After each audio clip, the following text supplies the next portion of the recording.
friends,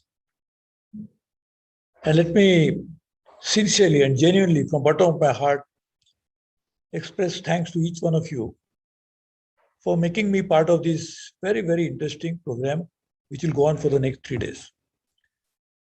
It is for me like a family reunion because I'm meeting so many of you whom I consider genuinely as part of my family. NTPC is one of the top organizations in India, probably one of the best in the world, which has a completely revitalized the power sector, but also set highest standards of governance and management for all, not just public sector undertakings, but for all corporate entities in India. And therefore, I'm very happy that I'm there and meet my friends from NTPC, power sector, and energy sector generally, downstream and upstream, and also meet my friend Maulik. I remember his great father, Jasubai, who is the founder of Chemtech Foundation, and Maulik is taking it forward by value addition. Maulik means adding value. So he has done a lot of value addition to the great foundation laid down by his father. And this organization, Chemtech Foundation, brings together people from diverse fields, globally, locally, from almost all tertiary sectors, and organize this program for a long time. Very ably supported by Mr. Shetty, who has been one of the, again, very important pillar of this organization. So I'm very happy that I'm meeting all of you. And let me interestingly tell you that unless all segments of energy sector come together, we'll never be able to solve the power sector problems. Upstream, downstream are important, but the entire ecosystem is important. You cannot generate power in NTPC unless you have coal or gas or other fuel available to them for generating electricity. Now NTPC is also diversifying into renewable energy sector in a big way. You cannot generate electricity unless you have access to technologies which will actually make sure that whether solar photovoltaic or solar thermal, all this power is generated by bringing everybody together. So fuel providers, machinery manufacturers, distribution companies, people who actually provide technology and others, unless they actually join hands, they'll be able to succeed in the power sector. And unless you bring reforms in the power sector, and for that matter, energy sector, which are to be comprehensive. We made the Electricity Act, which has actually added 3.5 times more capacity to generation, only because of that one law. We, at that time only I used to say, which was reminded to me by my colleague Mr. R.V. Shai the other day, that I used to say act is not enough, action is necessary.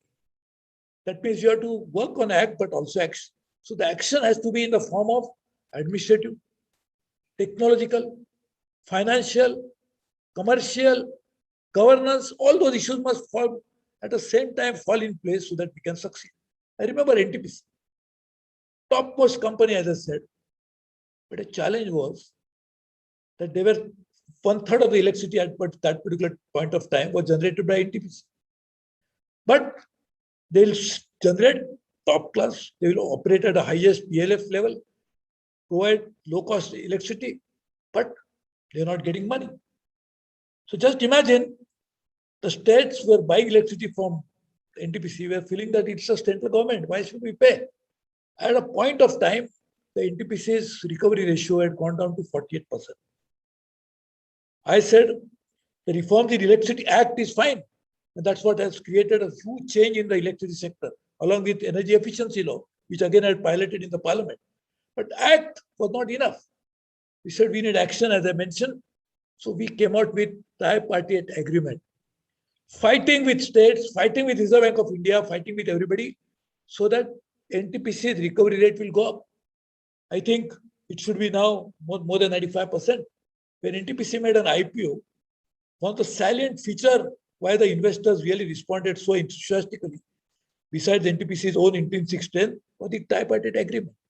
So if you had not done that agreement, I used to always mention that NTPC will become NTC, National Textile Corporation, a Sikh company. And that is no fault of NTPC. This was because of these other relevant entities which are not collaborating with NTPC. So we had to take leadership as a central government and made that happen. I remember the fight that I had to have with the Reserve Bank of India in the cabinet, the parliament. But we did all that because NTPC is actually a mainstay of India's power sector, and now over a period of time, even energy sector. So I am very sure that unless we bring everybody together, and that's what MTech Foundation is trying to do and work on this, will not really succeed. I'm very happy that you are taking into account the effect of energy generation, energy creation on so many other sectors. And my dear friend, the chairman of this program mentioned it earlier very effectively, that climate change has become a very important issue. Unless we generate, why do we generate electricity? Why do we provide energy? To improve quality of life of people. Because it is proved beyond doubt that whenever you generate electricity, provide energy, people's lives improve. It is proved beyond doubt. But whether in the process of doing that, are we actually damaging the larger public good? Are we ensuring that because of providing of that source of energy, we are actually creating some challenges for the community? Are we emitting so much of greenhouse gases that will actually degrade the quality of life of people and destroy the biodiversity? That is what is very important for us to consider, and therefore holistic approach is necessary. We must be environment, energy, and water and everything together.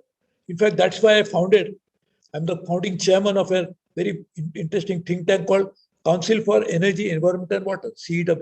I resigned from that think tank only because I joined the government when Prime Minister Modi invited me to be the railway minister.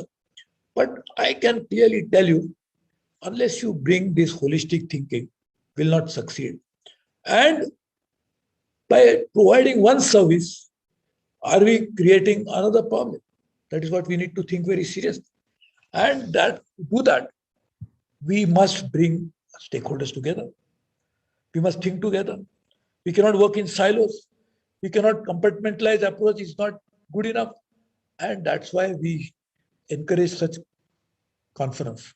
So Maulik and Mr. Hemant Shetty, and of course, all the organizing committee of this conference, they need to be complimented for bringing such diverse, top-class people together from India, from abroad. Because climate change is not an issue that can be addressed only in India. The friends from Ireland and other countries are there. They are the ones who are equally affected. Sometimes the climate change has a very unique characteristic that without having any role into contributing to the greenhouse gases, we may be the victim and the sufferers of it. And therefore, a global action is necessary. That's why the COP26, which will meet in the next few days in Glasgow, will actually deliberate on this.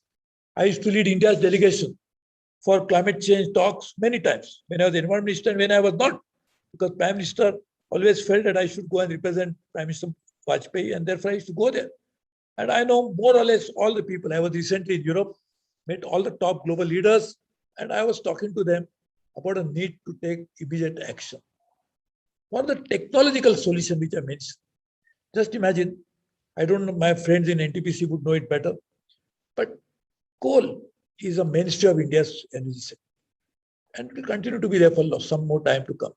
While we are making transition to cleaner energy by bringing more gas, and today, the gas prices all over the world, not just India, the global energy scenario is very challenging.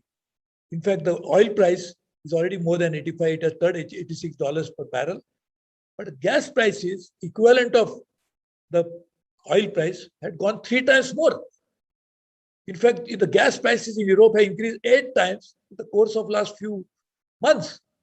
In US, which is now biggest producer of shale gas and shale oil, is facing energy crisis.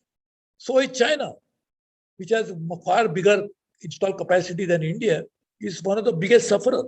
So energy segment of the world is facing challenges. So what are the way to deal with this is technology. And one technology could be the carbon capture and storage. The coal is a problem. And therefore, if you want to avoid coal, that is what today we are facing this problem. If we do CCS and NTPC is actually working on a very high-ended technology. I remember that time critical, supercritical, and now even extra supercritical. They are really going to the next generation of technologies. But probably, and I always advocated this, that CCS kind of technology, once you capture it, whether CCS, carbon capture and storage, or carbon capture and usage, you can do it with. But if you capture it, if you sequestrate it, then there is no problem with the coal. So therefore, we have to think about different ways of dealing with these energy issues and the challenges that we are facing. We need renewable, and we have to grid more. Our target is 450,000 megawatts of solar energy and clean energy, particularly wind and solar together. Now the green hydrogen is coming. To do all this, even the attendant changes must happen, even in transmission sector. So we need smart grid. We need distributed generation. In fact, NTPC, when I was a power minister, I remember I was always telling that time Mr. CP Jain used to be the chair, CMD, that you also must get into distribution. And now that time distribution idea was centralized generation and distribution. But now we can think about localized distribution, generate and distribute. And that is something which we really must now focus on, think about it more seriously, and can actually work on so many ideas. I see organization like NTPC, which has absolutely top-class managerial ability. It's a system-driven organization. In fact, I will tell you something. Please don't ask me to elaborate more. But I resigned my job as a power minister to save NTPC. I had said at that time, I could not create NTPC, so I will not interfere in NTPC's commercial transaction and destroy NTPC. In fact, when I was a power minister, my colleagues will bear me out. I never ever interfered into commercial aspect of the NTPC. Even as power minister, I did not do that in all ministries. I did that in the railways. I said not a single rupee tender will come to me. In fact, the first decision I took as a power minister, as a railway minister, was to say that no tender will come to me. Despite the fact that I raised 1,50,000 crores for railways, so the budget had gone to the roof. So therefore, I raised the money, but did not involve myself into spending the money. And I personally feel, therefore, NTPC is such a system-driven organization with top-class professionals, must take leadership into working on all other areas. We have some very good organizations, whether it's ONGC, whether it's Indian Oil, whether it's BPCL, whether it's HPCL, whether there are organizations, small companies, which I'm just mentioning big names only because to illustrate a point. They only represent the entire value chain of the entire energy sector. All of them have capabilities. What we really need is leadership to make sure that we'll all work in unison with a much shared vision of making India a much bigger country. We can never grow economically unless we have energy as a backbone of that growth. And energy has to be clean energy. Energy has to be a futuristic energy. The new source of energy has to be developed. And therefore, I mentioned green hydrogen. But I think we really need to work on many new ideas, many areas. I don't want to take much of a time because all of you experts, I had to also go for another meeting. But I can only assure you one thing. That therefore, when I got the news that you are inviting, I said I'll willingly join. Though I had to change the program only because I had some other meeting. I have another meeting in the parliament. But I can tell you, my friends, let this not be a one-off event. Let this be a beginning of a process in which ideas generated here, the commitment that we are displayed in this program will be institutionalized in a way that we can work on an ongoing basis. Chemtech is a foundation. It's not for profit. It was created with a vision by Jasubhai Shah and now ably carried out by Maulik to ensure that India develops. In fact, Jasubhai, the founder of this organization, was a big philanthropist and he never made even mention about the money that he was giving to so many organizations. One of the great institutions in Mumbai is because of him, he has created so many such institutions. But he never made noise about it, never even told anybody about it. Because as the great philanthropist is always does, that when he does something, even his neighbor doesn't know. Even his other pocket doesn't know what money has gone from the other pocket. So that is the greatness. So I think in such commitment to the ideals, let's institutionalize this idea and make it as a completely ongoing foundation which will work on energy issues on an ongoing basis. Energy and environment, energy and economy, energy and social issues, energy and global concept of all that.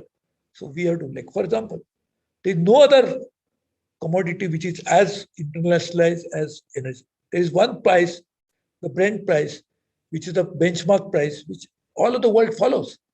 I don't think there is another commodity which has such a global application like the energy sector.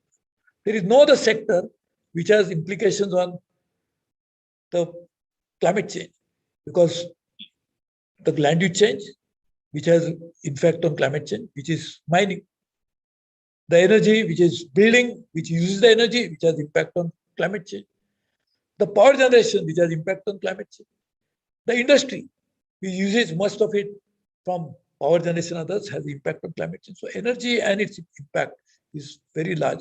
So I think let's work on it. The footprint of energy is global. Let's really therefore take it forward. Let me once again thank all of you.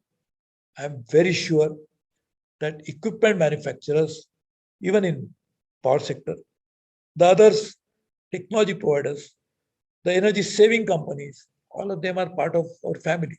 So let all of them be on board. Let's work together. I'm really thankful to you once again. And I apologize that I will not be there for all 3 days. I wish I could be there, but I'm sure I will be with you on the journey of making India as a leader in energy. India, incidentally, in terms of incremental use of energy, India is number 1 or number 2 country in the world. And in the future, it is going to be an increase.